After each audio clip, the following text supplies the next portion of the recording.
Okay. Um, so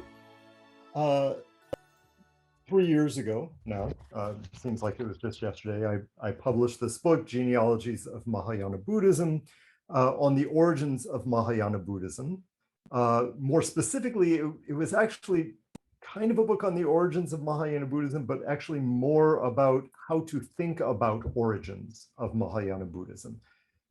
Because origins end up being conceptually a very tricky thing.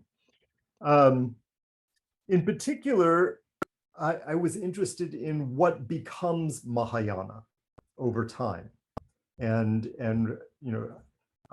So Mahayana is defined in different points in time, in different cultural contexts, by looking backward. And so what they're looking backward toward is, kind of moves over time. So particularly, I was interested, kind of the motivating interest of the whole thing. I was interested in Mahayana as this doctrine of emptiness, Mahayana as the doctrine of mind, specifically mind as the Buddha. These, of course, play an important role in Madhyamaka and Yogacara, but then also Zen Buddhism in China, Korea, Japan, Vietnam, as well as in Tantric Buddhism across Asia. The first half of the book, I kind of trace different perspectives looking backwards from the United States, from Tibet, from China, different time periods looking backwards. And I argue that a lot of these thinkers are looking back to the perfection of wisdom. The perfection of wisdom is kind of this vanishing point on the horizon. More recently, if I had had it, I would have used Marcus Binghamheimer's recent work on the early Chinese communities and the networks of scholars in China. Bingenheimer argues that in particular, the communities of Dawan, Huiyuan, and Kumarajiva were both well connected to a whole bunch of other people. Lots of people kind of go through those communities, and they were also steeped in perfection of wisdom. So I think you can argue that perfection of wisdom becomes important, certainly by that generation, those centuries in early China, and then it kind of goes from there. So I'm going to, that's a lot, the argument of the first half of the book. The second half of the book, then, once I've identified perfection of wisdom as this, what a lot of the traditions in one way or another look back to, the second half of the book deals with the perfection of wisdom itself. So if perfection of wisdom comes to be seen as a kind of origin of Mahayana, then what was the origin of the perfection of wisdom? So that's the second half of the book. So many of you know there are many versions of perfection of wisdom. So there are versions in different numbers of lines. So there's perfection of wisdom in one syllable, and then 300 lines, 500, etc. Most scholars, at least since the first part of the 20th century, believe that the 8,000 line version is probably the earliest of the lot. I'm not going to go into, I'm skipping over a lot of the arguments here, just for time reasons. Where I pick up the thread is with a 1977 article by Lambert Schmidhausen. In English, it would be Text Historical Observations on the Perfection of Wisdom. What he argues, picking up on some earlier Japanese scholarship, is that the perfection of wisdom probably began as a very short sutra, something kind of like you find in the Samyutta Nikaya. So specifically, it began as a sutra of about 7 paragraphs. and that stuff was just kind of built on top of it, in layers to get up to the 8,000 line version. Okay, so what are the 7 paragraphs? Well, the Schmidhausen argues that it's basically the first 7 sections of the Perfection of Wisdom in 8,000 lines. That if you read it, and again, Schmidhausen wasn't the first one to observe this. If you read the first chapter of the Perfection of Wisdom, there's a certain point that looks like it used to be the ending of the sutra. And then after that, the text picks up again. So Schmidhausen argues that that actually was the ending of the original kernel. He refers to it. The sutra, the original sutra, starts out with a nidana, like most Buddhist sutras. One time Buddha was staying on Vulture Peak. There was a whole lot of bodhisattvas there in attendance. They were there, so this is an important detail. They were there for the full moon pratimoksha. So in Lokakshema's translation, that's the ending part of the nidana, that they were there for the full moon. So then the sutra kind of starts.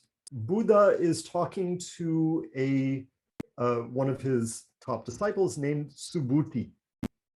There are not a lot of sutras in the canon where the Buddha is talking to Subhuti, so that's kind of rare. He tells Subhuti to preach perfection of wisdom to the bodhisattvas.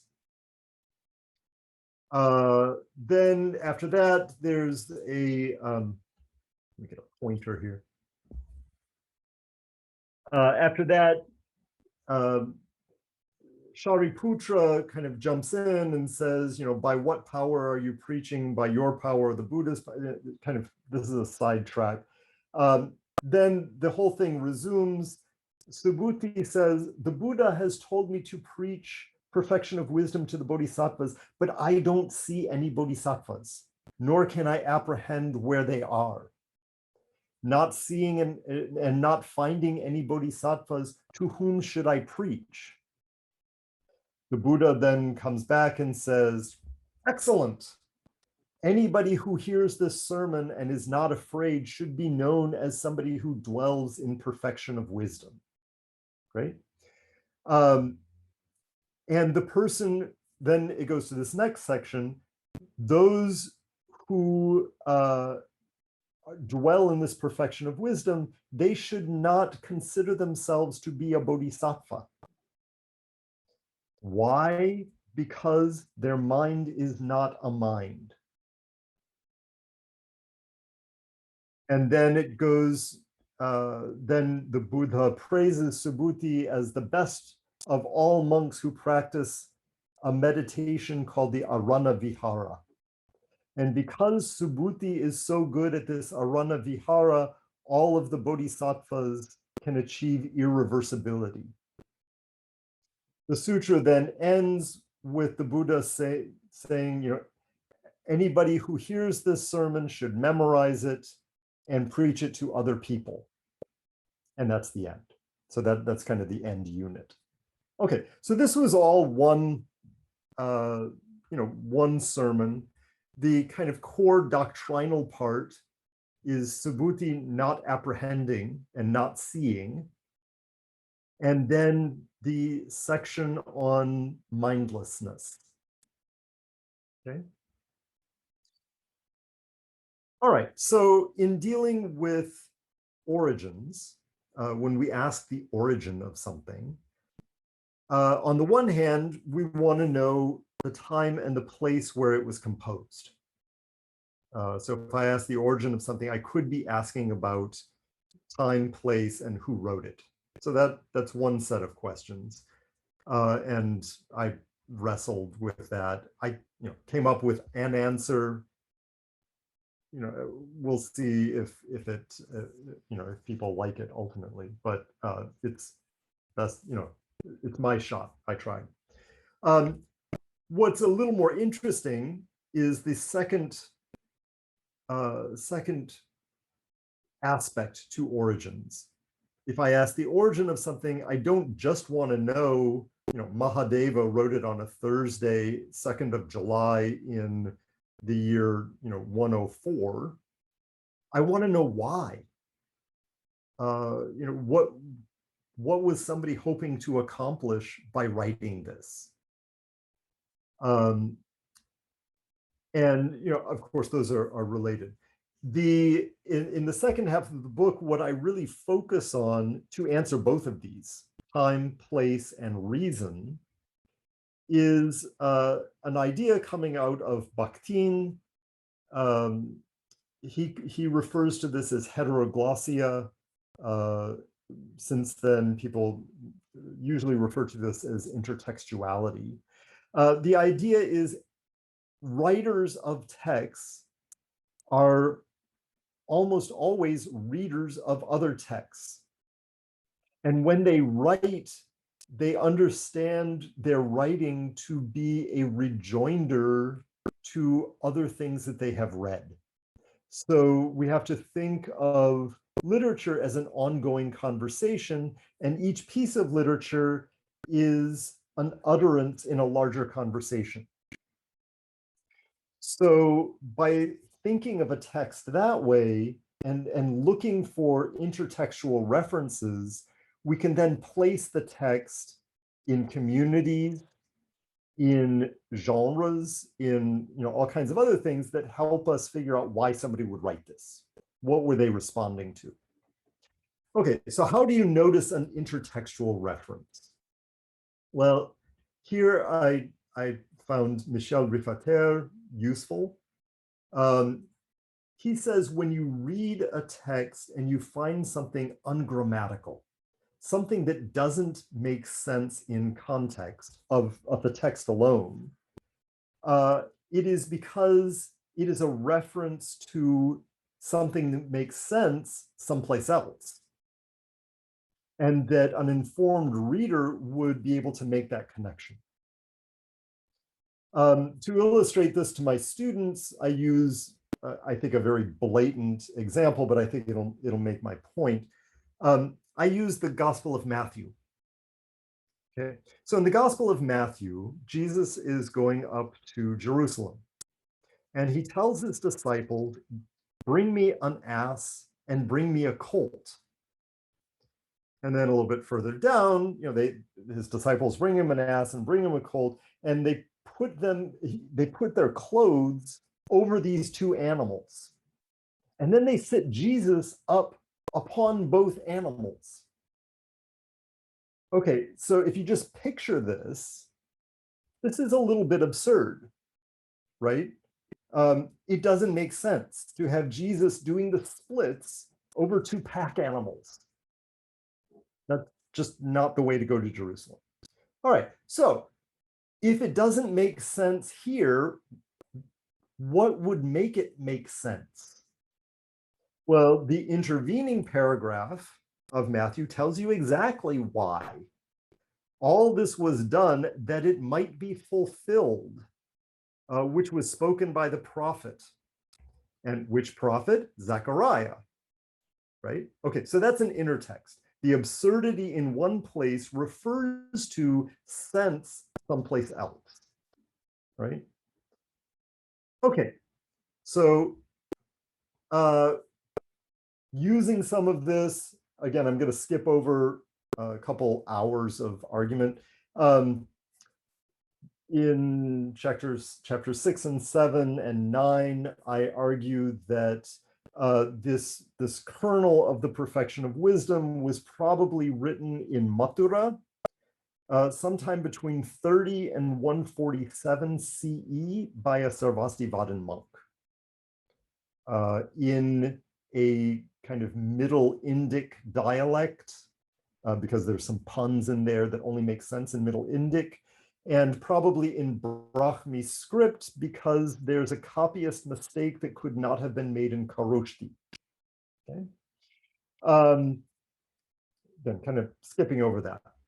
What I want to focus on today is the part of the argument that comes at the very end of the book, which I'm worried that people will get bogged down in the other stuff and not make it to the last chapter. The last chapter of the book was where I had the most fun.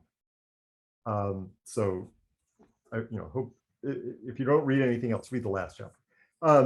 And so that's where I developed the argument of the caste of the author. And I argue that the author of The Perfection of Wisdom was a Sarvastivadin Buddhist monk who was a Maitrayani Brahmin of the Black Yajurveda. So he was a Buddhist, he was a Brahmin Buddhist, and was very interested in engaging Buddhism and Brahmanism to try to get the ear of kings. So this monastery, monastery where he was would have been right next to the local king's palace. Okay, so how do I get this business about him being a Maitrayani Yajurveda Brahmin? Okay, well, intertextuality. Okay, so this is mostly drawn from Lokakshema, the first Chinese translation, which I spent a lot of time with. So here, the part, I don't see that there is a Dharma Bodhisattva at all. Neither name nor Dharma of the Bodhisattva exists or all. This actually, Lokakshema himself stuck that in there. Nor do I see the Bodhisattva, nor do I see his state. Whom should I preach? Okay. This sentence here, I think, is the clue to many, many things. Having entered therein, his mind should not consider itself to be a bodhisattva. Why? His existing mind is mindless. Okay. This doesn't make a lot of sense. What comes after it makes even less sense, especially if you're only reading it as a Buddhist text.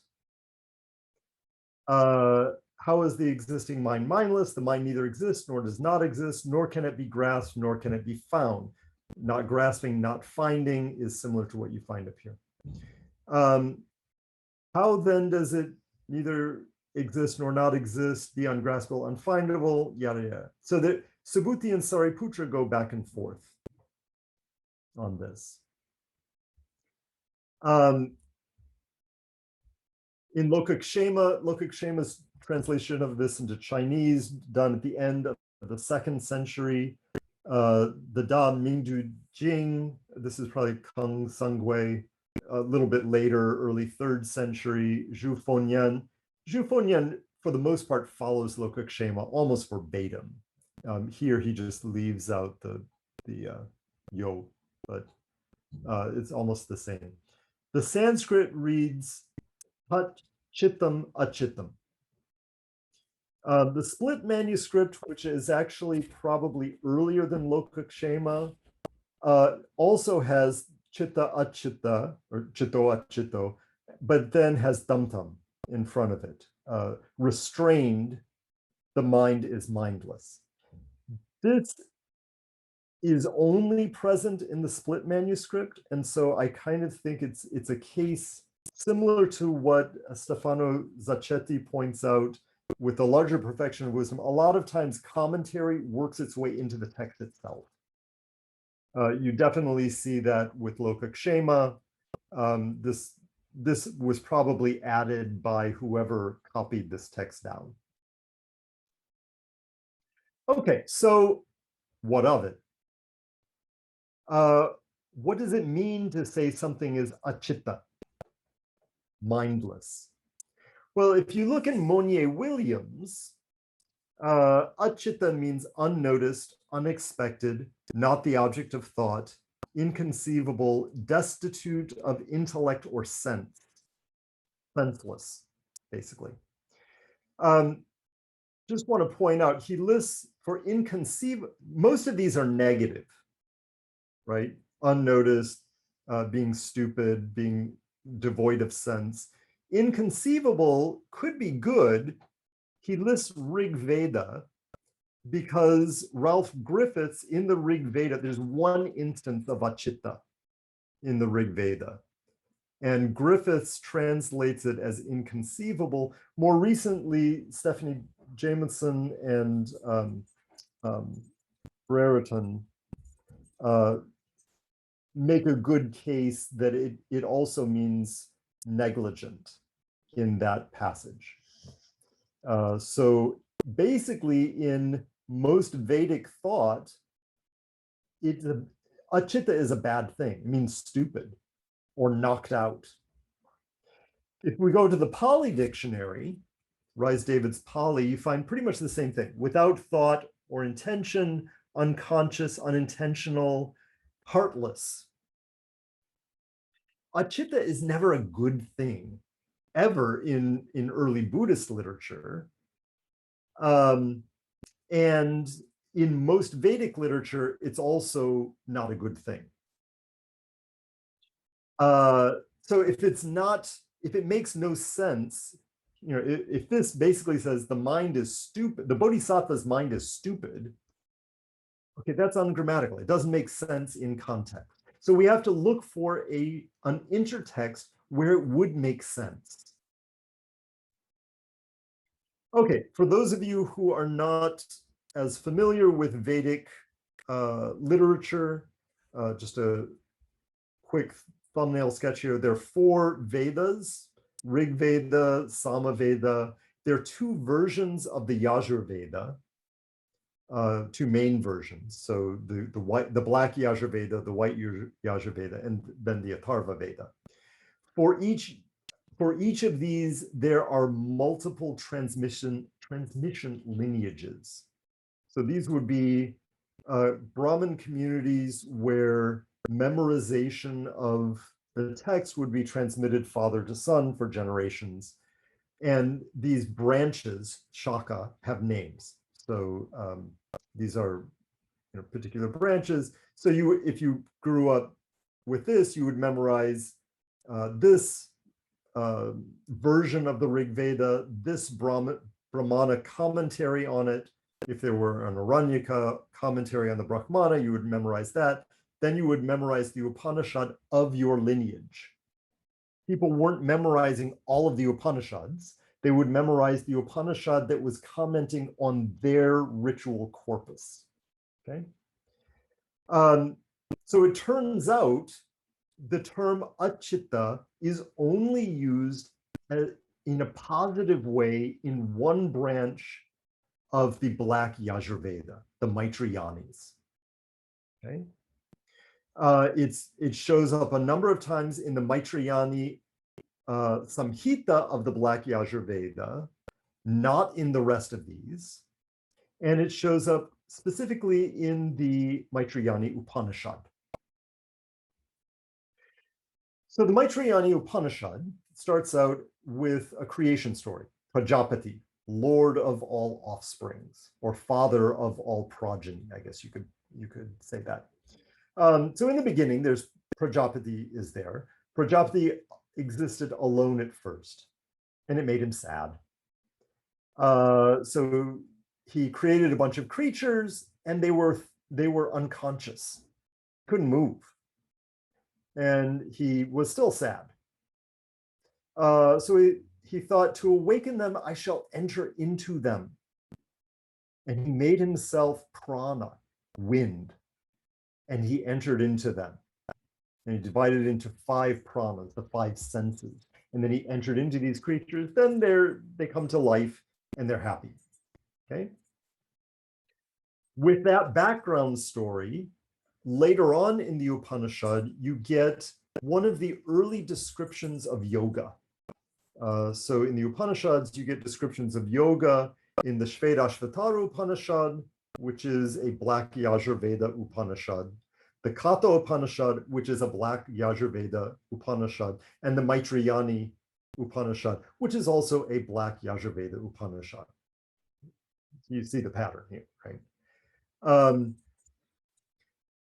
The section dealing with yoga, there's this passage. This passage quotes some other text. So the Maitreya Upanishad might be second on the outside, 2nd century CE on the outside. But this passage, even if it is that late, it is quoting another text which has to be earlier because it's quoting it.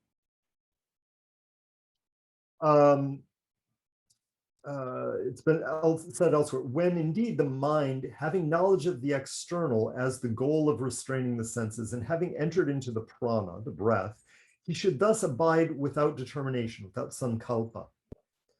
Since here from the aprana, there arises the life force known as prana, therefore the prana itself should restrain the prana in the so-called 4th state, or the turiya. Okay.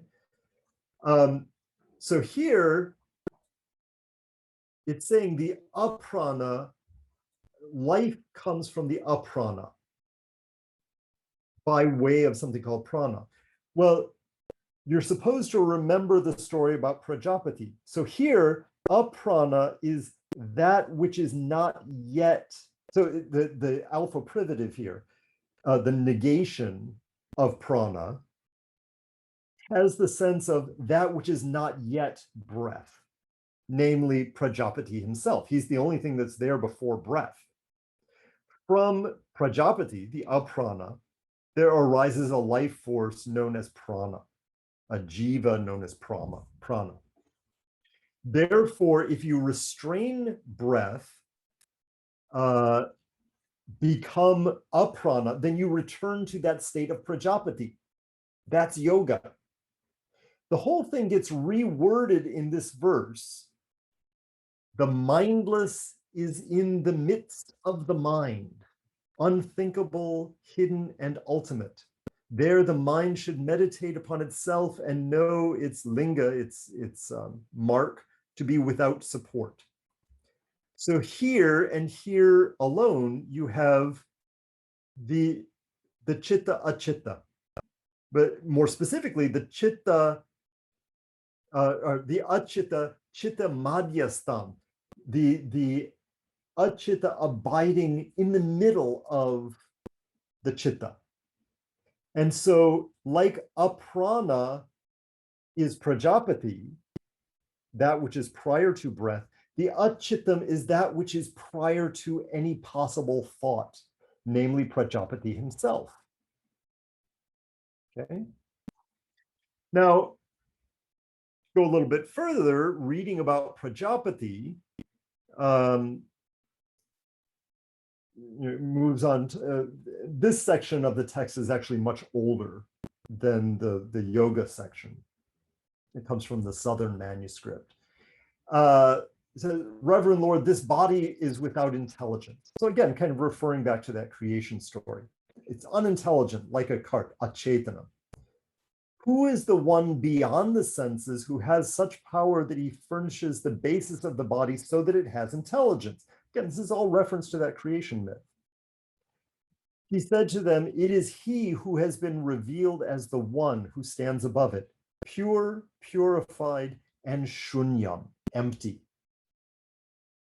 So if Mahayana emphasizes the ultimate as emptiness and as achittam, the Maitrayani Upanishad does exactly the same thing. The ultimate is shunyam and nir-atman, which would be a synonym of anatman. Okay. When one, later on in the text, when one comes to realize directly Prajapati, one becomes shunyam and nir-atman. Okay. In what manner can such a being itself without basis furnish a basis to this body so that it has intelligence? The minute, so that this Prajapati is minute, suprasensible, agrahyo. This verb comes up a lot in Perfection of Wisdom. The Bodhisattva is not grasped, is not seen. So the word in Perfection of Wisdom is napashyati, but I mean, it's the same verb. That being called Purusha enters with different parts of himself into each body after a phase in which he was without consciousness, a buddhi purvam. So von Beitenen translates this without consciousness, but notice purvam here means before consciousness, before the first thought. That's going to be important for what I'm going to say in a bit. Okay, again, in another older part of the Maitrayani Upanishad, you don't have a chitta, but you have the same idea discussed. Just as fire without fuel dies down in its hearth, swayoni. Yoni can, of course, be a sexual organ, but it can also kind of metaphorically mean origin of something, and it can mean a fire hearth. So I think all of them, or well, at least the hearth and the origin are intended here. Just as fire without fuel dies down in its hearth, so does the mind die down in its hearth because of the cessation of its operations. When the mind of one desirous of truth has died down in its hearth and is no longer confused by sense organ or sense objects, these objects which are the slaves of karma become untrue. And then it kind of goes down a bit more. I'm going to skip over a bunch of this. When a man, having made up his mind perfectly stable without either abeyance or projections, thereupon enters upon a state higher than that mind. So the Sanskrit here is amano, which again would be a synonym for achitta. He reaches the supreme point, literally the highest step, probably referring to the fourth step of Vishnu, or Narayana. And then the last thing that's relevant here, if a man's mind turns inward, evam antargatam, just as water is no longer distinguishable in water, nor fire in fire, nor space in space, then he is released. When your thoughts return to the mind itself, you are known to be released. What's important in all of this, so then Beitenen makes the case that this particular hymn was a verse commentary on the Agni Chayana, the piling of the fire altar, and the ignition of the flame at the beginning of that. Now, Bodowitz has argued that some of this may be commentary on a different, on a funeral rite called the Prana Agnihotram. But either way, all of this discussion of mind, I think it probably is this part at least is Agnihotram, because it seems to refer to stuff that's going on in that ritual. But yogic meditation and bringing the mind back to its origin seems to be connected with the Agni Chayana in particular. You find this as well in the Shvedashvatara Upanishad's discussion of yoga, which come right after 4 verses quoted from the Agni Chayana ritual itself. So you've got these 4 verses where the priests are walking around the platform with these carts, and they're saying, I yoke my mind to the ritual. Those verses are quoted, and then the Upanishad goes into a description of yoga. So that description of yoga is commentary. What does it mean to yoke your mind? Oh, well, you sit with your back straight and you focus. So all of this yoga business should be seen in the context of large sacrificial rituals. So this is a typical sacrificial platform that would have been used for something like the Agni Chayana, or numerous Agni Chayana rituals become part of a larger ritual called the horse sacrifice.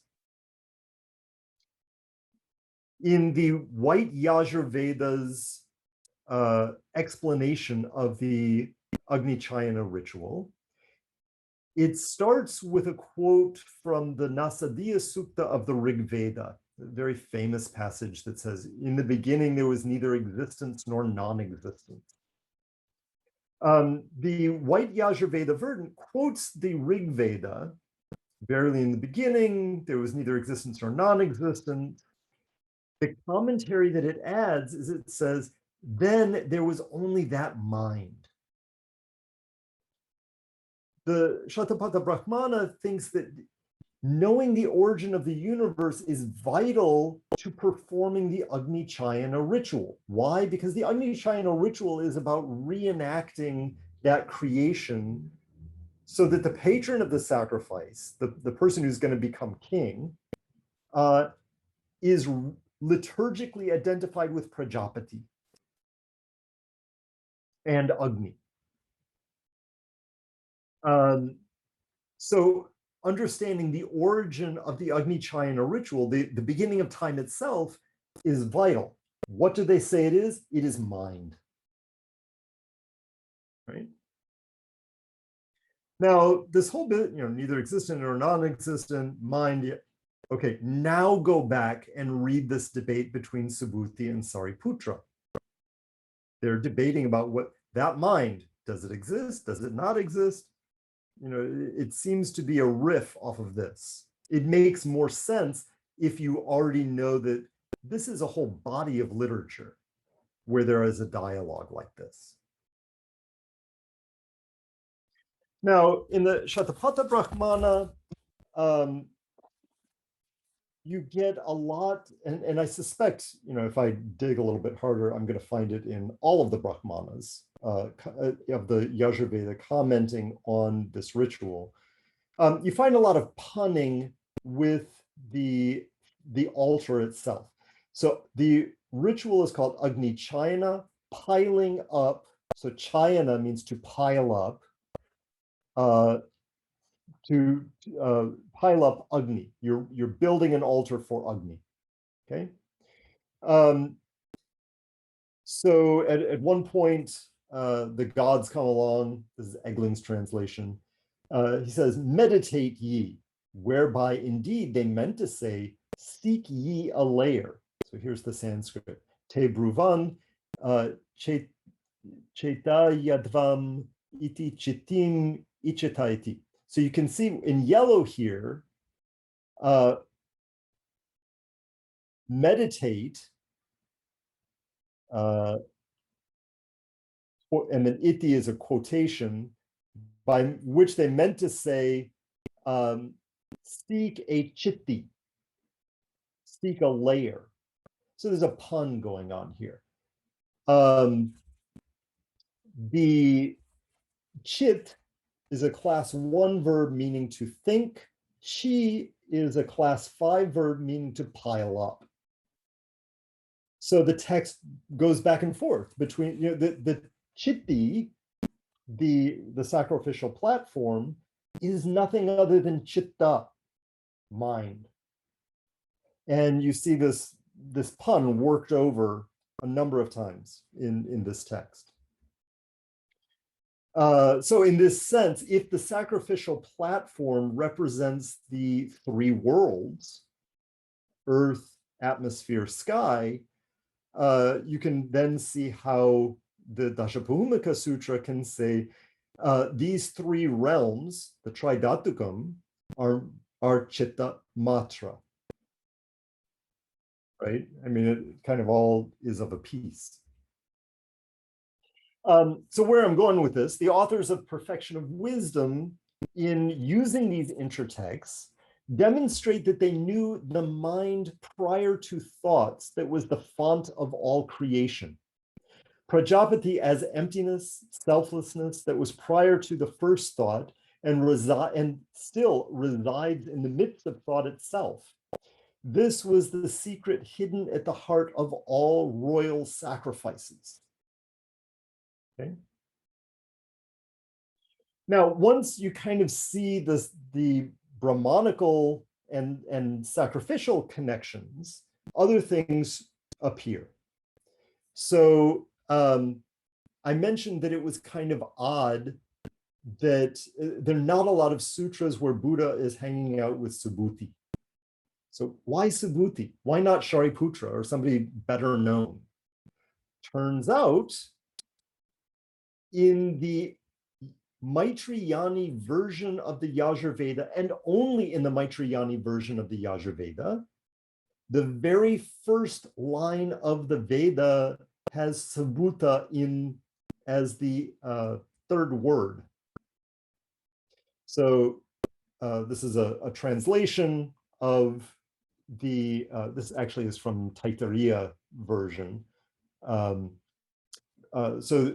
this, the very beginning of the Yajurveda, the first ritual that it gives the verses to is the sacrifice at the new moon, or at the full moon.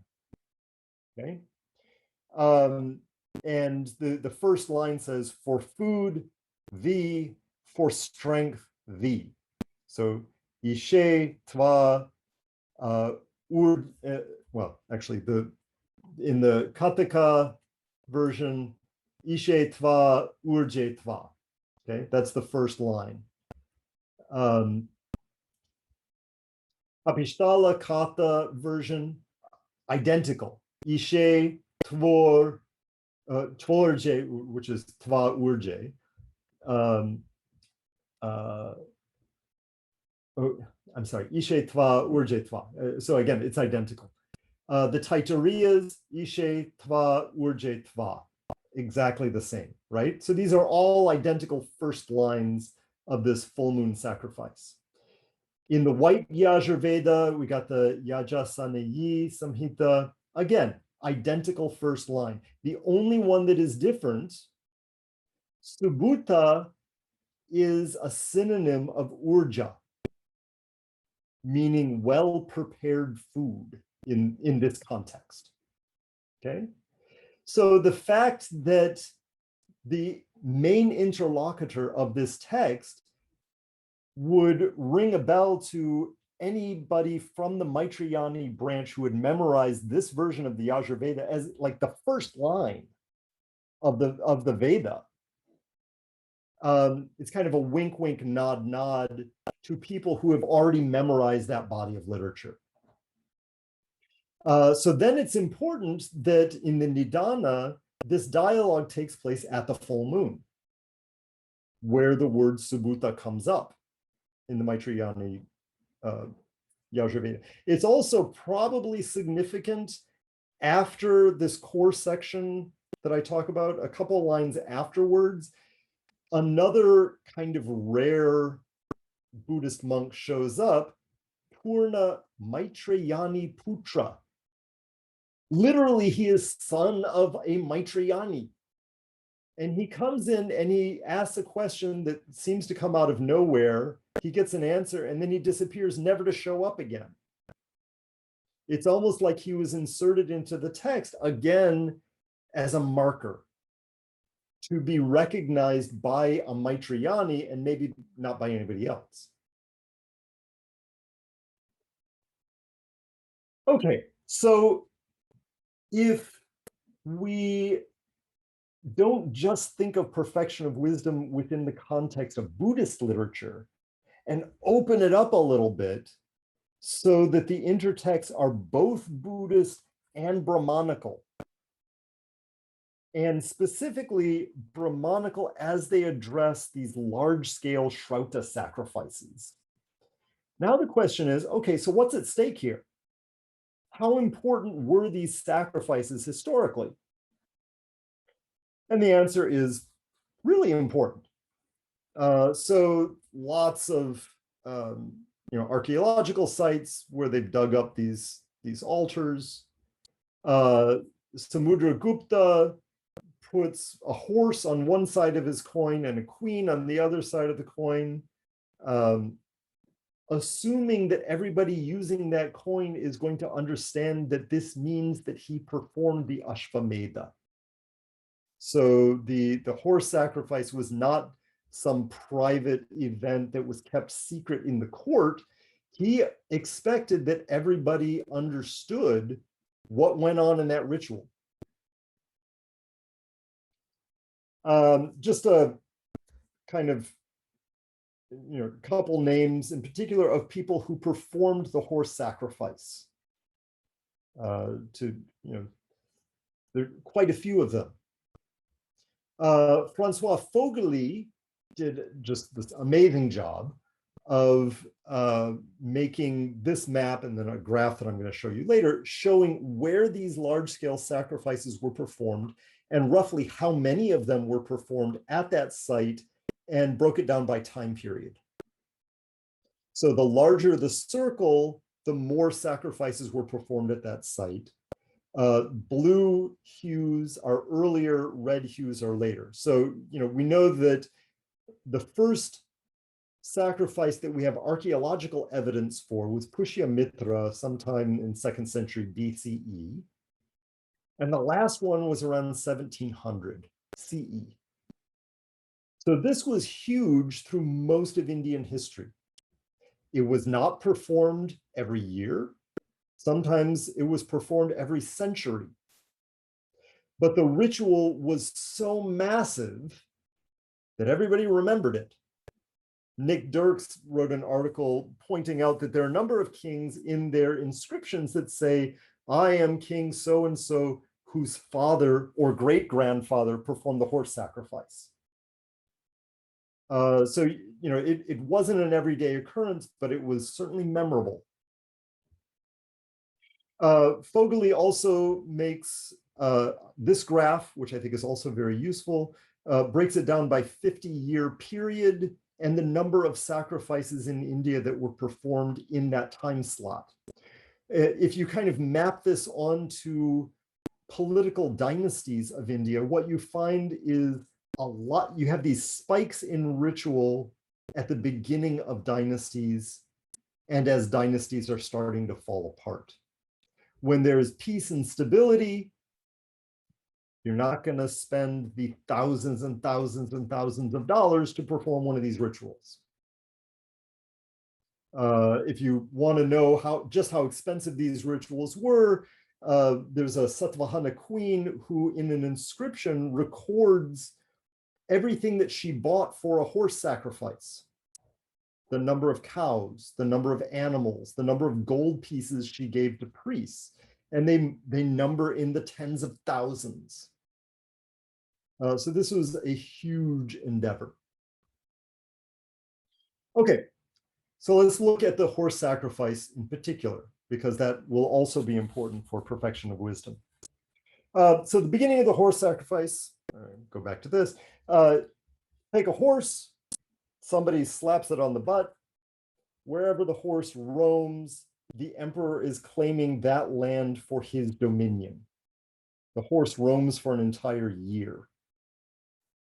So obviously, somebody's going to try to kill the horse if they don't want to be ruled over. So the horse is followed by an army. I'm going to skip over there are big gender things going on in all of this. The Maitrayani, the Manava Srauta Sutra says that the army should consist of 100 sons from the king's own bed. So, the 100 men marching behind there are a testament to his sexual virility. That's for another lecture. What's important here is as the horse goes around, followed by the army, it's not just a military conquest, it's an ideological conquest. This is from the Ashvalyayana Srauta Sutra discussion of the horse sacrifice. As the army goes along, the horse is going along, whomever born as a Brahmin they meet, they ask him, how much do you know of the Ashvamedha, the horse sacrifice? So somebody's quizzing every Brahmin they run into, and if the Brahmin doesn't know the official version of the horse sacrifice, in other words, the version of the Brahmin who has the king's ear, then that Brahmin family has to feed the army.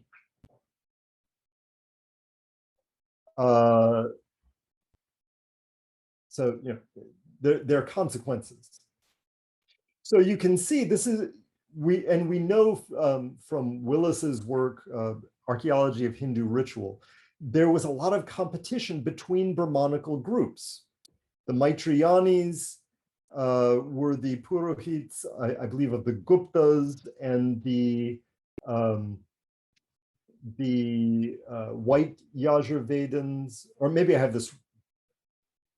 White Yajurvedans were Gupta, and the Kata Yajurvedans were the chief priests of the Vakatikas. So there was a lot of pressure to become the official Brahmanical version, to get the ear of the king, so that you don't have sanctions against you, and so you get land grants, right? Brahmanism was not one thing. It's lots of competition between them. Okay, so back to our story. Horse sacrifice lasts a year, all kinds of crazy things going on.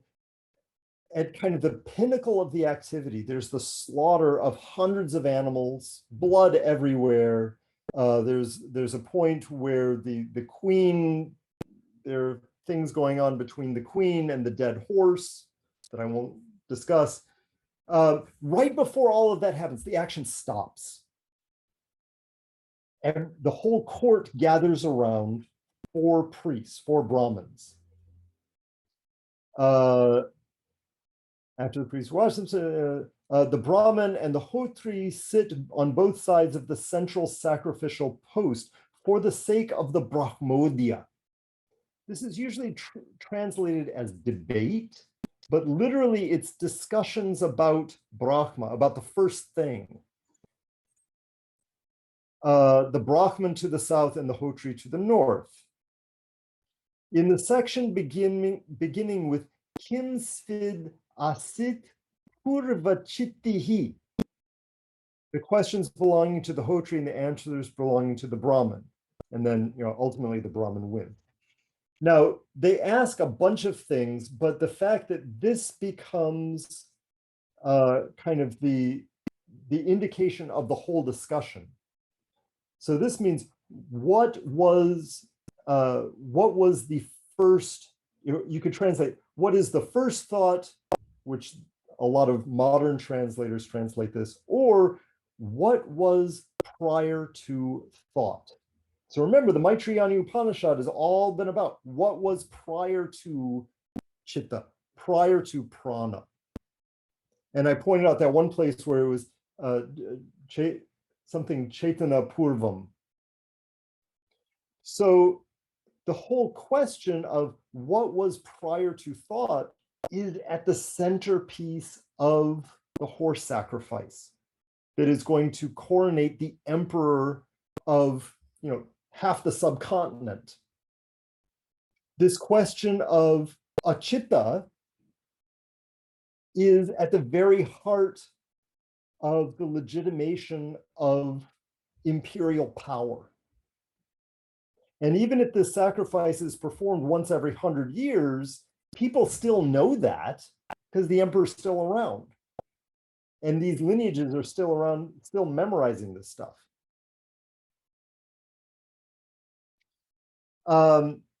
In the Maitrayani version, this is actually a translation from the Maitrayani version, there are a number of questions. It starts with who moves alone, who too is born again. What was the first notion? This Purva Chittam is actually buried down here. But looking at other versions of the Yajurveda, it looks like the version of the Maitrayani that we have took 2 sections of the Brahmodya and reversed them. The Taittiriya's version is probably the earliest. It starts with what was prior to thought. That seems to be kind of an earlier version of it that certainly the Maitrayani Upanishad picks up on. Okay, kind of rounding all of this out.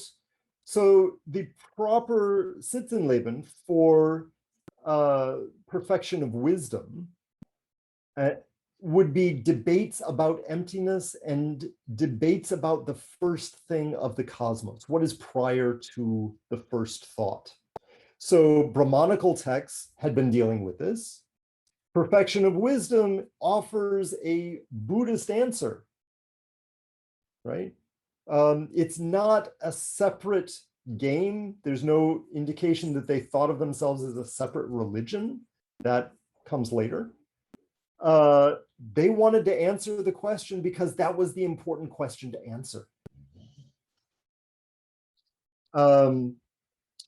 So the Brahmodya is kind of the context. And so then, Sariputra and Subhuti debating about whether the mind exists or not, that's typical to a Brahmodya, to a Brahmanical debate. That's where you find that making sense. The Buddhist articulation of nirvana or emptiness then would not be a separate endeavor from the Vedantist discussion of Brahman. It's all part of the same contest, which Buddhists understood themselves to have won. Same goal, they just say they're better at it. So what was the contest? To be able to articulate the most primordial and fundamental arche, if I can use the Greek word, so that the sovereign's legitimacy could be liturgically grounded in it. To articulate that first thing in such a way that it can neither be preempted nor trumped philosophically by competing priestly groups. There was a competition to articulate the first thing in such a way that somebody else couldn't come along and do one better. What is before emptiness? What is before neither being nor non-being? That's the point. You can't, it's difficult to think what precedes that. Last thing that I want to deal with is why meditation? Well, in the last chapter of the book, I have this kind of side note into Althusser, specifically looking at his article on ideological state apparatuses. Why involve religion in what should be a political thing? Well, Althusser points out that the distinction between public and private is a bit artificial. What's at stake is that politics is about power. There is no power if there is no recognition of power. Power is coterminous to what is recognized to be powerful. What religion does is to spread the competency to recognize power and the ideas that legitimate power. So Buddhism is ostensibly not a state entity, yet it produces the ideas of state legitimation everywhere it goes. So Buddhist monks in a forest, in a cave, meditating under a tree, in really rural areas. Somebody comes along, what are you doing? I'm meditating on emptiness. That's weird. Why are you doing that? Well, then they get into a discussion about primordial emptiness, the unborn, just echoing Bankai here. So it's a way for courts to extend the potential for recognizing their power to rural areas. It's one mechanism among many. So Hinduism and Buddhism take legitimating ideas from the center of the court to the periphery, not only of villages, but to the forest of mountains and remote areas where monks meditate. So you find this urge, go away from the center, be isolated. That's just taking the message farther out. And yes, monks probably didn't think of themselves as being political, but that doesn't mean it didn't have the effect of spreading these ideas. And in a sense, if they thought that they were not being political, probably made the spreading more effective. And that's my story.